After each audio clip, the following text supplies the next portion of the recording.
सीतानाथसमारम्भा रामानन्दार्यमध्यमाम् अस्मदाचार्यपर्यन्ताम् वन्दे गुरुपरम्परा। गौराङ्गं रसमयं नित्यं रसाचार्य रसोसुतं श्रीरामहर्षणदेवाख्यं सद्गुरुं प्रणमाम्यहम्।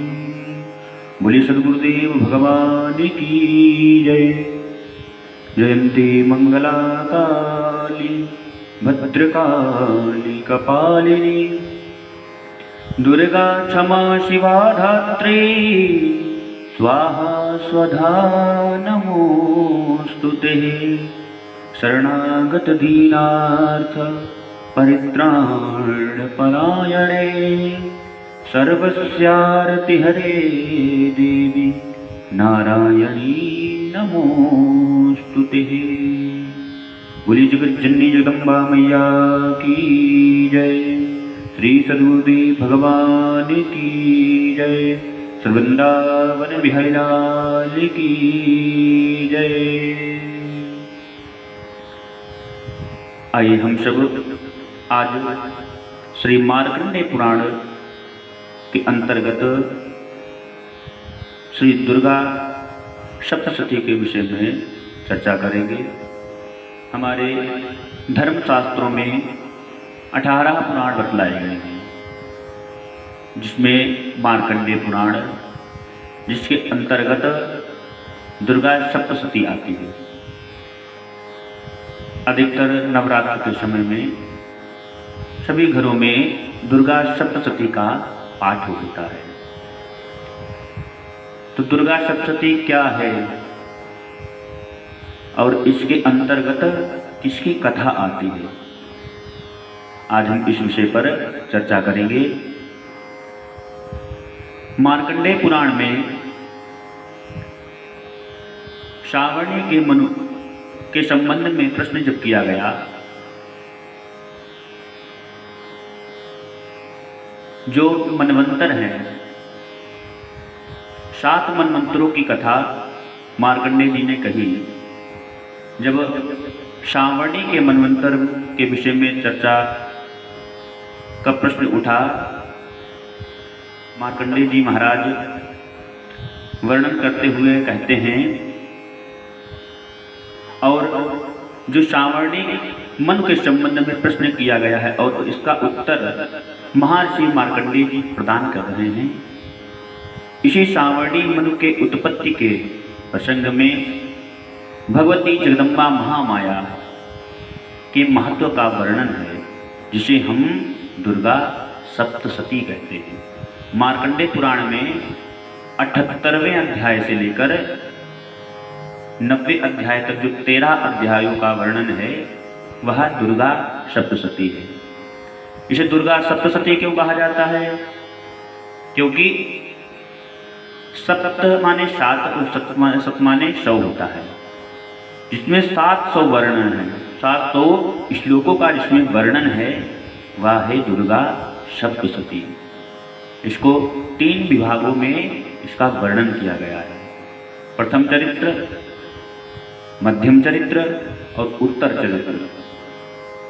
प्रथम चरित्र के देवी देवता श्री भगवती महाकाली और मध्यम चरित्र के श्री भगवती महालक्ष्मी और उत्तर चरित्र की श्री भगवती महासरस्वती जी हैं।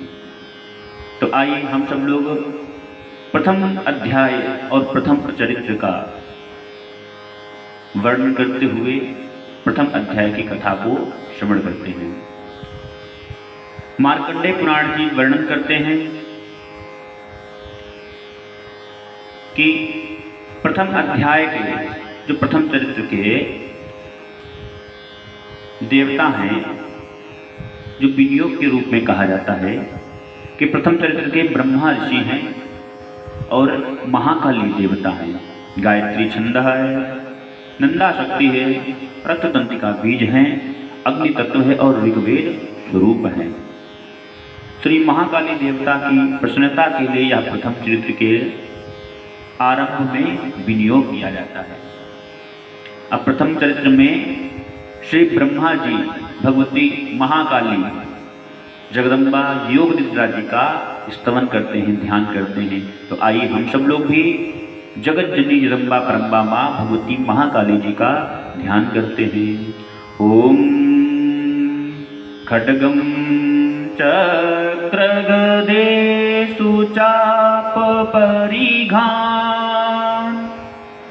शूलं भुसुण्डीं शिरः शंखं संदधति करस्त्रिनयनां सर्वांगभूषावृता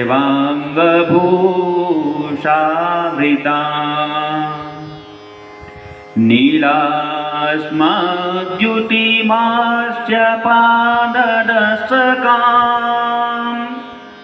सेवे महाकालिकां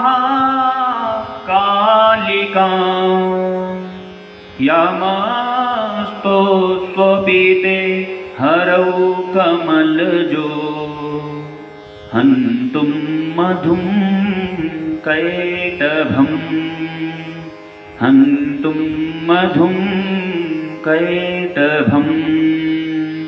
बोलिए जगत जननी जगदम्बा मैया की जय।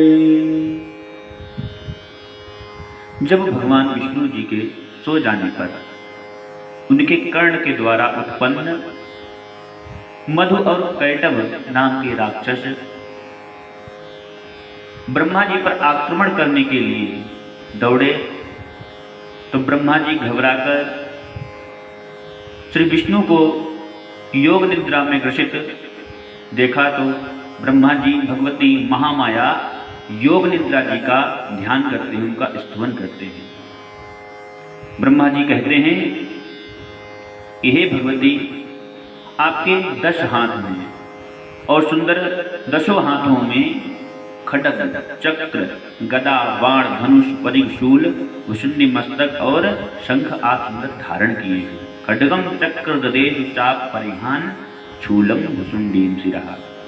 और ब्रह्मा जी कहते हैं कि आपके 3 नेत्र हैं और सुंदर समस्त अंगों में दिव्य आभूषणों से आप विभूषित हैं। आपके शरीर की कांति नीलाश्मद्युति मास्य पारदर्शकाम। आप जिस प्रकार श्री विष्णु भगवान नीलांबुज श्यामल कोमलांगम, उसी प्रकार आपकी कांति जो है वह नील वर्ण की है, नील के समान है, नीलाश्मद्युति नीलमणि के समान है। तथा आप 10 मुख और 10 चरणों से युक्त हैं। ऐसे श्री भगवती योग निद्रा जगत जननी जगदम्बा का श्री ब्रह्मा जी स्तवन करते हैं, ध्यान करते हैं। तो प्रथम अध्याय में हम सब लोग प्रवेश करते हैं। मार्कंडेय जी महाराज कहते हैं कि सावर्णि सूर्य तनयो यो मनुः कथ्यते स्तमः निशामय तदुत्पत्तिं विस्तराद गदतो मम। सूर्य के पुत्र सावर्णि जो 8वें मनु कहे गए हैं, उनकी उत्पत्ति की कथा मार्कंडेय जी महाराज वर्णन करते हुए कहते हैं कि सुनिए, सूर्य कुमार महाभाग सावर्णि भगवती महामाया के अनुग्रह से जिस प्रकार मनवंतर के स्वामी बने, 8वें मनवंतर के स्वामी किस प्रकार सूर्य पुत्र सावर्णि हुए हैं, उसकी कथा, उसका प्रसंग आप सभी को मैं श्रवण करा रहा हूँ। कहते हैं मार्कंडेय जी महाराज कि पूर्व काल की बात है, जिस समय स्वारोचिक मनवंतर चल रहा था। सुरथ नाम के एक राजा थे जो चैत्र वंश में उत्पन्न थे। उनका समस्त भूमंडल पर, पृथ्वी पर अधिकार था और वे राजा अपनी प्रजा का पुत्रों की भांति पालन करते थे। तो उसी समय उनके जो शत्रु थे, उस समय वर्तमान में कोला विध्वंसी नाम के उनके शत्रु थे। कोला विध्वंसी नस्तदा। कोला विध्वंसी कौन? कहते हैं यह एक विशेष कुल में क्षत्रियों की संज्ञा है। दक्षिण में कोला नगरी प्रसिद्ध है। वहां प्राचीन काल की वह राजधानी थी। जिन क्षत्रियों ने उस पर आक्रमण करके उसको विध्वंस कर दिया था, वही क्षत्रिय कोला विध्वंसी कहलाए। तो राजा सूरत के जो शत्रु थे वह कोला विध्वंसी थे। कोला विध्वंसियों ने एक बार की बात है, राजा सूरत के राज्य में आक्रमण कर दिया, जबकि राजा सूरत की दंड नीति बड़ी प्रबल थी। उनका शत्रुओं के साथ संग्राम हुआ। कहते हैं यद्यपि कोला विध्वंसी संख्या में कम थे, पर फिर भी वह विजय हो गए। क्यों विजय हो गए? जिस प्रकार पांडव संख्या में तो कम थे और कौरव संख्या में ज्यादा थे, पर फिर भी पांडव विजयी हुए थे और कौरव हार गए थे। राजा सूरत क्यों हारे? क्योंकि जो उनके ही मित्र मंत्री थे, उन्होंने राजा के साथ छल किया और वह शत्रुओं के साथ जाकर मिल गए, जिसके कारण राजा सूरत युद्ध में परास्त हो गए। सारी सत्ता को जब राजा ने देखा कि कोला विध्वंसियों ने अपने अधिकार में ले लिया है, तो राजा सूरत चिंताओं से ग्रसित होकर शिकार के बहाने से घोर वन में चले गए, घोर जंगल में चले गए। कहते हैं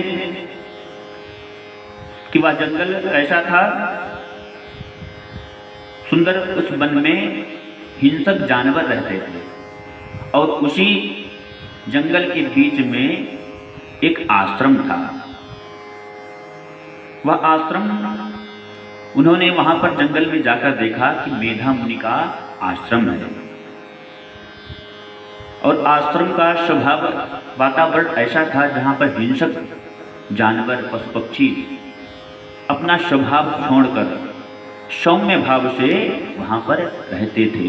वह आश्रम ऋषियों और मुनियों से सुशोभित था। मुनि शिष्यो पशुभितम्। कहते हैं कि तत्सौगंचित कालम च मुनिना तेन सत्कृतः इतश्चेतश्च विचरन् तस्मिन् मुनिवराश्रमे। वहां पर जाने पर मुनि ने उनका सत्कार किया और वे मुनि श्रेष्ठ आश्रम पर इधर उधर वहीं पर विचरते हुए बहुत काल तक रहने लगे। राजा भी वहीं पर निवास करने लगे। कुछ समय व्यतीत होने के पश्चात राजा ने विचार करने लगा, ममता से आकृष्ट चित्त होकर वहां पर इस प्रकार की चिंता करने लगा कि पूर्व काल में मेरे पूर्वजों ने जिनका पालन किया था, वह नगर आज मुझसे रहित है। हमारे दुष्ट मंत्री जिन्होंने हमारे साथ छल किया है, वह न जाने अब किस हाल में होंगे। क्योंकि सर्वप्रथम पूर्व समय में जो लोग अपने राजा को छोड़कर दूसरे राज्यों के साथ मिल जाते थे, राजा के साथ छल कपट करते थे, तो सर्वप्रथम उनका ही विध्वंस कर दिया जाता था। क्यों? क्योंकि जो विजयी राजा हो जाता था वह विचार करता था, ये जब मंत्री, ये सेनापति जब इतने दिनों से अन्न सेवन पालन खान भक्षण करने के पश्चात भी अपने राजा के नहीं हुए, तो मेरे कैसे होंगे? तो सर्वप्रथम पहले उनका ही विध्वंस कर देते थे। तो राजा विचार करने लगा कि हमारे वह मंत्री व सेनापति किस हाल में होंगे, और जो मैंने पाई जोड़कर अपने खजाने को एकत्रित किया था, वह हमारा खजाना अधर्मी राजाओं के होने से खाली हो गया होगा, और हमारी प्रजा कैसी होगी? जो लोग मेरी कृपा से धन और भोजन पाने से सदा मेरे पीछे पीछे चलते थे, वे अब निश्चय ही दूसरे राजाओं का अनुसरण करते होंगे। उन अपव्ययी लोगों के सदा खर्च होते रहने के कारण अत्यंत कष्ट से जमा हुआ मेरा वह खजाना खाली हो गया होगा। तथा और भी कई बातें राजा सूरत निरंतर सोचते रहते थे। एक दिन उन्होंने वहां पर मेधा मुनि के आश्रम में एक वैश्य को देखा और उससे पूछा कि इत्याकर्ण वचस्तस्य भूपतेः प्रणयोदितं प्रत्युवाच शतं वेश्याः प्रश्यावन्तो नृपम्। राजा ने पूछा कि हे भाई, तुम कौन हो और यहाँ तुम्हारे आने का कारण क्या है, और तुम क्यों शोकग्रस्त दिख रहे हो, अनमने से दिखाई देते हो। राजा सूरत का यह प्रेम पूर्वक कहा हुआ वचन सुनकर वैश्य विनीत भाव से उन्हें प्रणाम करके कहने लगा कि हे राजन, समाधिर्नाम वैश्योशो हमुत्पन्नो धनिनाम कुले। मैं समाधि नाम का वैश्य हूँ, जो धनियों में कुल में, सुंदर कुल में उत्पन्न एक वैश्य हूँ। मेरा नाम समाधि है। मेरे दुष्ट स्त्री पुत्रों ने धन के लोभ से मुझे घर से बाहर निकाल दिया। इस समय मैं धन, स्त्री और पुत्रों से वंचित हूं। मेरे विश्वसनीय बंधुओं ने मेरा ही धन लेकर मुझे दूर कर दिया, इसलिए मैं दुखी होकर मैं वन में चला आया हूं। पर यहाँ रहकर मैं इस बात को नहीं जानता कि मेरे पुत्रों की, स्त्री की और स्वजनों की कुशल है या नहीं है। इस प्रकार घर में वे कुशल से, किस प्रकार वो घर में कुशल से रहते हैं, या अन्यथा उन्हें कोई कष्ट तो नहीं है। वे मेरे पुत्र कैसे हैं, क्या वे सदाचारी हैं अथवा दुराचारी हैं। इस प्रकार वह वैश्य भी चिंता तो दिखा। आज हम सब लोगों की भी यही विडंबना है कि जो लोग हमें अपमानित करके निकाल देते हैं और हम लोग उन्हीं की चिंता में चिंता तो रहते हैं सदैव। राजा अपने मंत्रियों के विश्वास उठ जाने पर भी, अपना राजपाट सब हरण हो जाने के बाद भी मेधा मुनि के आश्रम में रहते हैं, पर वह सदैव चिंता तो रहते हैं, सदैव ममता से बंधे रहते हैं कि किस प्रकार मेरा राज्य होगा, किस प्रकार वे मंत्री थे होंगे जिन्होंने मुझे ही मेरे राज्य से वंचित कर दिया। उसी प्रकार वह समाधि नाम का वैश्य भी विचार करता है कि जिन स्त्री पुत्रों ने मुझको घर से निकाल दिया, आज वो न जाने किस हाल में होंगे, कैसे होंगे। वे सदाचारी होंगे अथवा दुराचारी होंगे। तेषु किम भवतः स्नेह मनुवदनाति मानसम। राजा कहते हैं किन जिन लोभी स्त्री पुत्रों आदि ने धन के कारण तुम्हें घर से निकाल दिया और उनके प्रति तुम्हारे चित्त में इतना स्नेह क्यों है, इतनी ममता क्यों है। जब राजा ने ऐसा कहा तो वैश्य कहता है कि एवमेतद्यतः प्राह भवानस्मद्गतं वचः किं करोमि न बध्नाति मम निष्ठुरतां मनः। वैश्य कहने लगा कि आप मेरे विषय में जैसी बात कहते हैं वह सब ठीक है, क्योंकि जिन स्त्री पुरुषों ने हमको, हमारे ही पुत्रों ने, हमारी ही स्त्री में जो हमें घर से वंचित किया है, मैं उनके बारे में सोच रहा हूँ, यह गलत है। आप सही कह रहे हैं, हमें विचार नहीं करना चाहिए, पर किंतु क्या करूं, मेरा मन निष्ठुरता नहीं धारण करता। जिन्होंने धन के लोभ में पकड़कर पिताजी के प्रति स्नेह, पति के प्रति प्रेम तथा आत्मीय जनी के प्रति अनुराग तिलांजलि दे मुझे घर से निकाल दिया, उन्हीं के प्रति मेरे हृदय में इतना स्नेह है। हे महामते, गुणहीन बंधुओं के प्रति भी जो मेरा चित्त इस प्रकार प्रेम मग्न हो रहा है, यह क्या है। इस बात को मैं जानकर भी नहीं जान पाता हूँ। मैं कितना भी भुलाना चाहता हूँ, पर मैं ममता के कारण उन्हें भूल नहीं पा रहा हूँ। मैं जितना भुलाना चाहता हूँ उतना ही वो मैं याद आते हैं। उनके लिए मैं लंबी लंबी सांसें ले रहा हूँ और मेरा हृदय अत्यंत दुखित हो रहा है। उन लोगों में प्रेम का सर्वथा अभाव है, तो भी वे, उनके प्रति जो मेरा मन निष्ठुर नहीं हो पाता, इसके लिए मैं क्या करूँ। इस प्रकार वह साधु और वैश्य दोनों चर्चा करते हैं। आज दोनों धन, राज्य, पुत्र, स्त्री आदि से वंचित हैं, पर फिर भी मुनि के आश्रम में रहते हुए भी जहाँ पर हिंसक जीव जंतु अपना स्वभाव छोड़कर सौम्य भाव से रहते हैं, वहाँ पर राजा और वैश्य दोनों चिंतातुर हैं और दोनों ममता में फंसे होने के कारण अपने राज्य अपने घर की ही चिंता में लगे। मार्कंडेय जी महाराज कहते हैं कि तदंतर राजाओं में श्रेष्ठ सुरत और समाधि नामक वैश्य दोनों साथ साथ मेधा मुनि के चरणों में उपस्थित हुए। विचार करके दोनों समाधि नाम का जो वैश्य था वह और सुरत राजा दोनों मेधा मुनि के चरण में गए और उनके सेवा करते हुए उनके साथ यथा योग्य न्याय कुल विनय पूर्ण वार्ता करके बैठे। तत्पश्चात वैश्य और राजा ने कुछ वार्तालाप आरंभ किया। मुनि को प्रसन्न देखकर सुरत और वैश्य ने अपने जो कष्ट थे, जो उनकी चिंताएं थीं, वह उनके चरणों में समर्पित हुआ किया। राजा कहते हैं कि भगवन् मस्त्वामहं पृष्टो मिथ्यामेकं वदस्व तत् दुःखाय यन्मे मनसः सुचित्ताय ततां विना मम त्वं गतराजस्य राजंगेष्वखिलेष्वपि। राजा ने कहा कि भगवान, मैं आपसे एक बात पूछना चाहता हूं, उसे बताइए। मेरा चित्त अपने अधीन न होने के कारण वह मेरे मन को बहुत दुख देता है।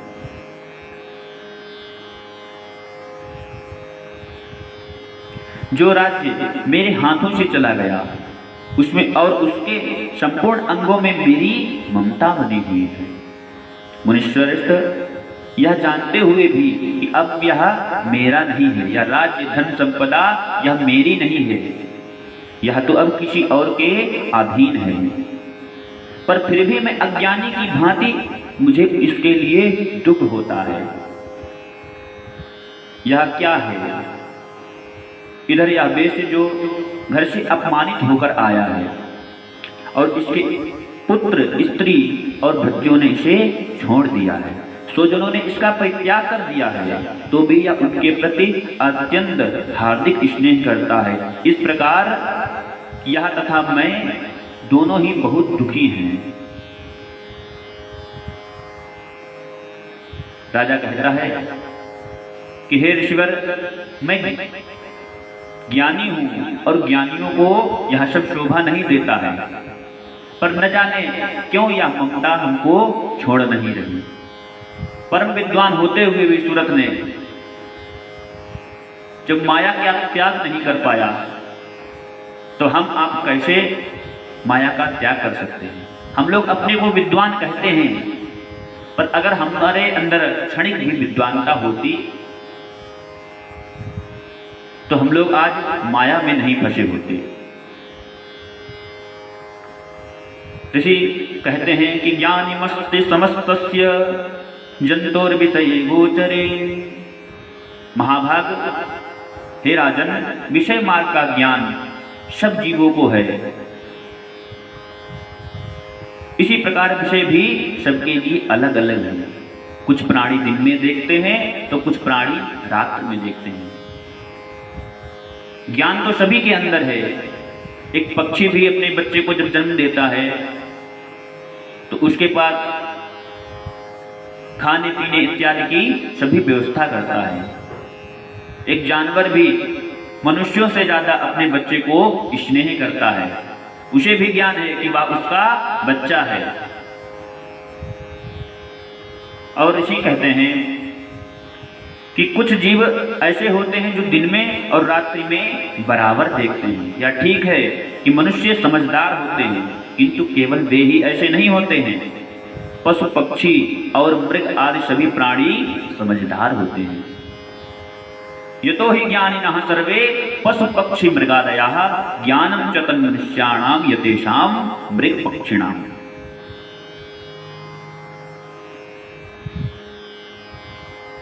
पशु पक्षी और मृग आदि सभी प्राणी समझदार होते हैं। मनुष्यों की समझ भी वैसी ही होती है जैसी उन मृग और पक्षियों की होती है। मनुष्याणां च यतेषां तुल्यमन्य तथो भयो ज्ञाने विशति पश्चेतान पतंगान छावचंशुषुः। ऋषि कहते हैं कि जैसे मनुष्यों की होती है वैसे ही उस प्रकार पशु पक्षी मृग आदि की भी बुद्धि होती है। यह तथा अन्य बातें भी प्रायः दोनों में समान होती हैं। समझ होने पर भी इन पक्षियों को तो देखो, वे स्वयं भूख से पीड़ित होते हैं, पर मोहवश बच्चों की चोंच में कितने चाव से अन्न के दाने डाल रहे हैं। नरश्रेष्ठ, क्या तुम नहीं देखते हो कि ये मनुष्य समझदार होते हुए भी लोभवश अपने किए हुए उपकार का बदला पाने के लिए पुत्रों से अभिलाषा रखते हैं। विचार करते हैं कि यह पुत्र बड़े होकर हमारे ही सेवा करेगा, हमारा आदर करेगा।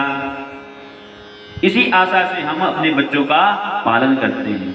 पर सत्य क्या है यह सभी जानते हैं। यद्यपि उन सब में समझ की कमी नहीं है, तथापि वे संसार की स्थिति जन्म मरण की परंपरा बनाए रखने के लिए भगवती महामाया के प्रभाव के द्वारा ममता में भंवर में युक्त होकर मोह के गहरे गत में गिराए गए हैं। ये सबको विवेक है, पर भगवती महामाया के द्वारा हम सभी लोग मोह में फंसे हुए हैं। इसलिए इसमें आश्चर्य नहीं करना चाहिए। जगदीश्वर भगवान विष्णु की योग निद्रा जो भगवती महामाया है, उन्हीं से ही जगत मोहित हो रहा है।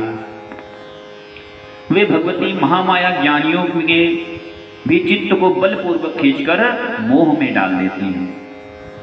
यह महामाया का ही प्रभाव है। वे ही इस संपूर्ण चराचर जगत की सृष्टि करती हैं तथा वे ही प्रसन्न होने पर मनुष्यों को मुक्ति के लिए वरदान देती हैं। वे ही पराविद्या, संसार बंधन और मोक्ष के हेतुभूता सनातनी देवी तथा संपूर्ण ईश्वरों की अधीश्वरी है। सहसा प्रसन्ना वरदा नृणाम भक्ति मुक्तये सविद्या परमा मुक्तिर हेतु भूता सनातनी। राजा ने पूछा कि भगवान का हर्षा देवी महामायेत्याम भगवान, भगवान जिन्हें आप महामाया बतला रहे हैं वे देवी कौन हैं? ब्रह्मन उनका आविर्भाव कैसे हुआ, उनकी उत्पत्ति कैसे हुई? जो हम सभी को मोह माया में फंसाए हुए हैं वह देवी कौन है, उनके बारे में मैं जानना चाहता हूं। उनकी उत्पत्ति कैसे हुई तथा उनके चरित्र कौन कौन से हैं, और उन देवी का जैसा प्रभाव हो, जैसा स्वरूप हो और जिस प्रकार प्रादुर्भाव हुआ हो, वह सब मैं आपके मुख से सुनना चाहता हूं। ऐसा श्री सुरथ नामक के राजा ने महर्षि से निवेदन किया। ऋषि कहते हैं कि नित्यैव सा जगन्मूर्तिस् तया सर्वमिदं ततं तथापि तत्समुत्पत्तिर बहुधा श्रूयतां मम। राजन, वास्तव में वे जो देवी नित्य स्वरूपा ही है, नित्य ही स्वरूप लेती हैं। संपूर्ण जगत उन्हीं का ही स्वरूप है तथा उन्होंने समस्त विश्व को व्याप्त करके रखा है तथा उनका प्राकट्य उनके प्रकार से ही होता है। और उनके विषय में आप सुनिए, कहते हैं यद्यपि वे नित्य और अजन्मा हैं, तथापि जब देवताओं का कार्य सिद्ध करने के लिए वह प्रकट होती हैं, उत्पन्नेति तदा लोके सा नित्याभिधीयते योग निद्रा विदा विष्णुर्जगत्ते कारण विकृते। उस समय लोक में उत्पन्न हुई कहलाती है, जिस समय वह देवताओं के कार्य के लिए सिद्ध करने के लिए प्रकट होती है। कल्प के अंत में जब संपूर्ण जगत एकाड़ में निमग्न हो रहा था, मेधा ऋषि जी राजा सुरथ को महामाया के विषय में प्रसंग सुनाते हुए कहते हैं कि कल्प के अंत में जब संपूर्ण जगत एकाड़ में मग्न हो रहा था और सबके प्रभु भगवान श्री विष्णु शेष नाग की शैया बिछाकर योग निद्रा का आश्रय ले रहे थे। अब यहाँ पर योग निद्रा में भगवान विष्णु क्यों गए? जैसे हम सभी लोग दिन भर कार्य करते हैं तो शायद आते हैं तो कार्य करने से हमारा शरीर इतना थकान में हो जाता है, हम लोग निद्रा में दूषित हो जाते हैं, रात्रि में निद्रा लेते हैं, ताकि हम प्रातःकाल उठते हैं एक नई ऊर्जा के साथ अपने पुनः कार्य में लग जाते हैं। 3 अवस्थाएं बताई गई हैं, जागृत अवस्था, स्वप्नावस्था और सुषुप्ति अवस्था। जागृत अवस्था तो आप सभी लोग समझते ही हैं। एक होती है स्वप्नावस्था, जैसे हम लोग रात्रि में शयन करते हैं पर हम लोग पूर्णतया आराम न करके हमारा जो मन है वह इधर उधर भटकता रहता है और हम लोग न जाने क्या क्या देखते रहते हैं। स्वप्न के समय में भी जो निद्रा ले रहे हैं और स्वप्न देख रहे हैं वह स्वप्नावस्था है। एक होती है सुषुप्ति अवस्था। सुषुप्ति अवस्था की रात्रि में हम सोए और सुबह उठ गया, पता ही नहीं चला कि रात्रि कब व्यतीत हो गई। ये सुषुप्ति अवस्था है। जैसे हम सभी को निद्रा प्रदान करने वाले भगवान विष्णु हैं और भगवान विष्णु जब सोते हैं तो इनको निद्रा भगवती योग निद्रा माता प्रदान करती है। कल्प के अंत में जब संपूर्ण जगत एकांड में मग्न हो रहा था और सबके प्रभु भगवान विष्णु शेष की शैया पर सो रहे थे, जब कल्प का अंत समय था, सारी पृथ्वी प्रलय में हो गई थी, सारी संसार में जल ही जल था, जल के सिवा अन्यथा कुछ नहीं था। तो उस समय भगवान शेष की शैया पर विराजमान होकर सो रहे थे। तभी कहते हैं कि भगवान जब सो रहे थे तो उनके कर्ण के मल के द्वारा 2 राक्षस उत्पन्न हुए। वो राक्षस कौन थे? मधुकैटभ।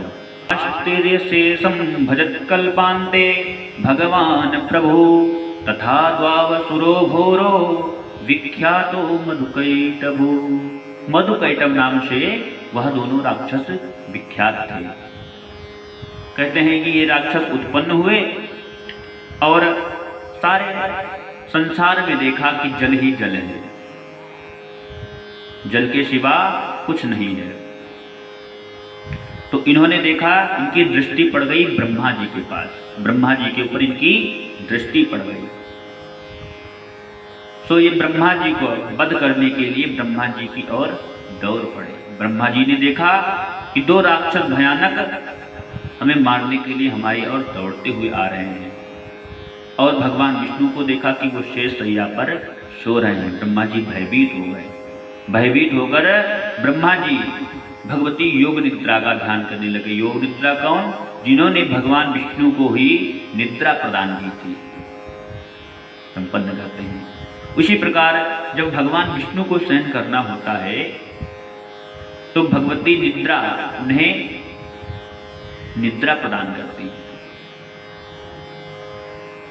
जब ब्रह्मा जी ने भगवती योग निद्रा का स्तवन किया, उनका ध्यान किया, तरह तरह की उनकी स्तुति की कि विवर्धनार्थाय हरिर्नेत्र कृतालयां विश्वेश्वरीं जगद्धात्रीं स्थित संगारकारिणीं। ब्रह्मा जी कहने लगे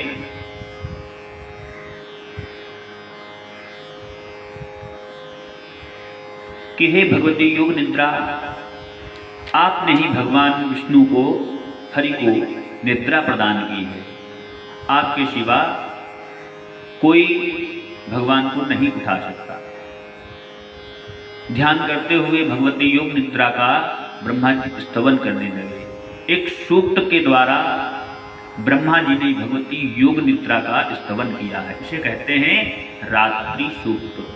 दुर्गा सप्तशती में पाठ के पूर्व भी मिलता है और पाठ में प्रथम अध्याय में मध्यम चरित्र में प्रथम चरित्र में भी यह इसका रात्रि सूक्त का वर्णन है, जो ब्रह्मा जी ने भगवती योग निद्रा की प्रसन्नता के लिए गाया है। इस रात्रि सूक्त का पाठ करने से हमें एक तो निद्रा प्रदान प्राप्त होती है, दूसरा भगवान की भक्ति प्राप्त होती है, क्योंकि निद्रा प्रदान करने वाले भगवान विष्णु ही हैं। जब हम लोग रात्रि सूक्त का, भगवती योग निद्रा का आश्रय लेते हैं, तब भगवान विष्णु ही हमें अपनी शरण देते हैं, अपनी भक्ति देते हैं और निद्रा प्रदान करते हैं, ताकि हम लोग पुनः एक नई ऊर्जा को प्राप्त करते हैं। तो भगवान विष्णु ब्रह्मा जी ने योग निद्रा को प्रसन्न करने के लिए तरह तरह की स्तुति की। त्वं स्वाहा त्वं स्वधा त्वं हि वषट्कारः सुरात्मिकः सुधा त्वमक्षरे नित्ये त्रिधा मात्रात्मिका स्थिता अर्धमात्रा स्थिता नित्या यनुच्चार्या विशेषतः। ऐसे ही अनेका अनेक श्लोक में ब्रह्मा जी के द्वारा भगवती योग निद्रा का ब्रह्मा जी ने स्तवन किया, उनकी स्तुति की। ब्रह्मा जी कहने लगे, हे भगवती योग निद्रा, तुमने ही भगवान विष्णु को निद्रा के अधीन कर रखा है, कर दिया है। अब तुम्हारी स्तुति करने में यहाँ कौन समर्थ है? क्योंकि मुझको, भगवान शंकर को और भगवान विष्णु को तुमने ही शरीर धारण कराया है, अतः तुम्हारी स्तुति करने की शक्ति किसी में नहीं है। देवी, तुम तो अपने उन उदार प्रभाव से भी प्रशंसित हो। ये जो दोनों दुर्धर्ष असुर मधु और कैटभ हैं, इनको मोह में डाल दो और शीघ्र ही भगवान को जगा दो और इनमें, इन असुरों में ऐसी बुद्धि प्रकट कर लो कि ये अपने के द्वारा ही इनका वध हो जाए। इस प्रकार भगवान ब्रह्मा जी की स्तुति के द्वारा भगवती योग निद्रा प्रसन्न हो गई और योग निद्रा ने भगवान विष्णु को उनके नेत्रों से, उनके वक्षस्थल से, उनके कर्णों के द्वारा निकलकर ब्रह्मा जी के सामने भगवती योग निद्रा देवी प्रकट हो गई। इन्हें ही महामाया कहते हैं और इन्हें ही भगवती महाकाली कहते हैं। बोलिए योग निद्रा महारानी की जय। तो योग निद्रा भगवती ब्रह्मा जी के सामने प्रकट हो गई और भगवान विष्णु उसी समय तत्क्षण शेष की शैया पर जाग उठे। उन्होंने दो राक्षसों को देखा। तो जैसे हम लोग प्रातः काल उठते हैं तो अपने शरीर को पुष्ट करने के लिए क्या करते हैं? जमुहाई लेते हैं, अंगड़ाई लेते हैं। उसी प्रकार भगवान ने भी माया रची कि अधिक समय अब सोते हुए हो रहा है, तो जब उठने की तैयारी करते हैं तो उठने के पहले भगवान ने भी प्लान बना दिया, कर्ण के द्वारा जो राक्षस उत्पन्न कर दिए। और जब निद्रा से उठे तो शरीर को पुष्ट करने के लिए अंगड़ाई इत्यादि की व्यवस्था के लिए बाहु युद्ध की व्यवस्था कर दी। जब भगवान विष्णु ने देखा कि दो मधु और कैटभ नाम के राक्षस हैं जो ब्रह्मा जी को वध करने के लिए उद्यत हो रहे हैं, तो भगवान ने इन मधु और कैटभ नाम के राक्षसों से युद्ध किया है। और ये युद्ध थोड़े दिन नहीं चला। बोले कितने दिन चला? 5 वर्ष सहस्राणि बाहु प्रहरणो विभु तामप्यति बलोन्मत्तो महामाया विमोहितो। 5000 वर्षों तक ये युद्ध चला है। 5000 वर्षों तक भगवान ने मधु और कैटभ नाम के राक्षस से उनसे बाहु युद्ध किया है और भगवती निद्रा ने उनको मोह में डाल दिया था। तो मोह के द्वारा वह दोनों असुर भगवान से प्रसन्न होकर कहने लगे कि हे विष्णु, मैं तुमसे प्रसन्न हूँ, तुम्हारे बाहु युद्ध के द्वारा मैं प्रसन्न हूँ, तुम हमसे वर मांग लो, वरम ब्रूयात्। भगवान प्रसन्न होने लगे, कहने लगे आज जो वर हमसे मांगते थे वही हमको वर दे रहे हैं। भगवान ने भी विचार किया कि तुम्हारा वर इसी प्रकार होना है, तो भगवान ने भी कहा कि मुझे अगर तुम वर देना चाहते हो तो ऐसा वरदान दो कि हमारे द्वारा ही तुम्हारा वध हो, तो हमारे द्वारा ही मारे जाओ। तो उन राक्षसों ने विचार किया कि ये तो मारने की बात कर रहे हैं, तो किस प्रकार वर दिया जाए? अब वर देने के लिए कहा है तो वर तो देना ही पड़ेगा। तो राक्षसों ने देखा कि सारे भूमंडल में जल ही जल है, कहीं पर सूखा स्थल नहीं है। उन राक्षसों ने विचार करके कहा कि ठीक है, तुमने जो वर मांगा है वह मैं वर तुम्हें अवश्य दूंगा। ठीक है, ऐसा ही हो जैसा तुम कह रहे हो, पर हमारा वध तुम वहीं पर कर सकोगे जहां पर सूखा स्थान हो या जहां पर पृथ्वी सूखी हो। भगवान ने कहा ठीक है। भगवान भी भैया कम चतुर नहीं। जैसे हिरण्याकश्यप को न जाने कितने प्रकार के ब्रह्मा जी के द्वारा हिरण्याकश्यप ने वरदान भगवान से प्राप्त किए थे, पर भगवान ने भी नृसिंह का अवतार रखकर उसका वध किया था। उसी प्रकार भगवान ने मधु और कैटभ नाम के जो राक्षस थे उनको अपनी जांग पर लेटाकर और अपने चक्र के द्वारा विदीर्ण कर दिया, अपने चक्र के द्वारा उनका वध कर दिया। कहते हैं कि जब उन राक्षसों का वध हो गया तो जो इस प्रकार जो देवी थी महामाया ब्रह्मा जी की स्तुति करने के पर स्वयं प्रकट हुई थी। अब उनके बारे में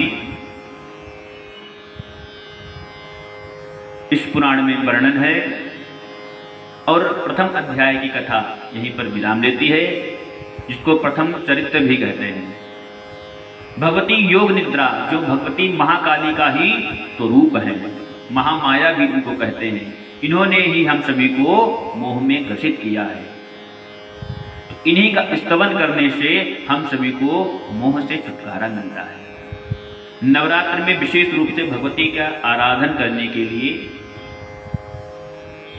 दुर्गा सप्तशती का पाठ किया जाता है। दुर्गा सप्तशती के पाठ से भगवती योग निद्रा, महाकाली, जगदम्बा, महाकाली, महालक्ष्मी, महासरस्वती प्रसन्न होती हैं। इसी प्रकार आज की कथा यहीं पर विराम हो रही है। आगे की कथा पुनः आप श्रवण करेंगे। बोलिए जगत जननी जगदम्बा मैया की जय।